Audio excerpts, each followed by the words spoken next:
Medrash tells us a fascinating thing. Hashem tells Moshe Rabbeinu to go ahead and take the Jewish people out of Mitzrayim.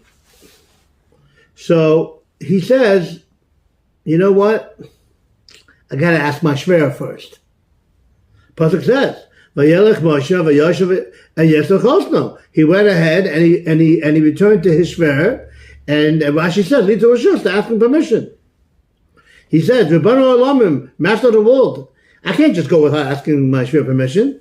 He opened up his house for me. I married his daughter, and he treated me like a son.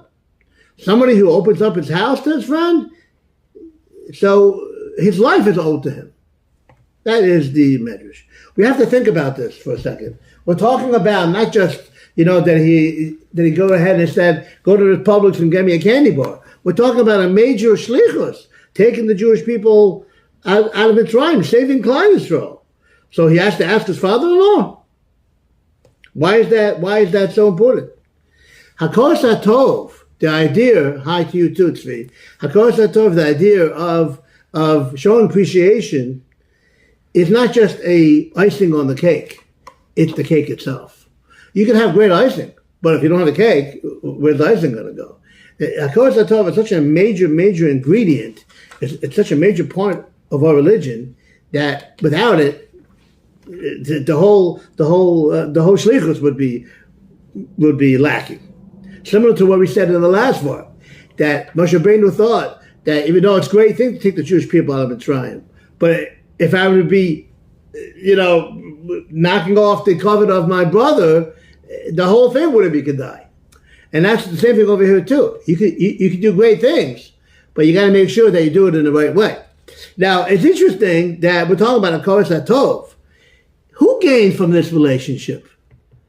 Yisro was able to say, Moshe Rabbeinu is my son-in-law.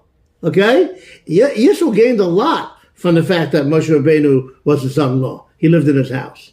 But that's not your job.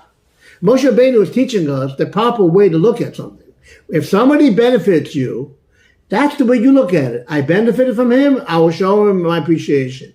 The fact that they might have benefited from you too has nothing to do with anything. I'll give you an example of my own life.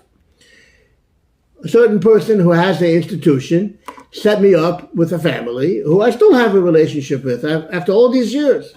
Now, he might have made that shidduch, okay, because maybe he wanted to get something out of that family. Either he did or he didn't. But I always tell everybody, and I always have appreciation to that rabbi, because he sent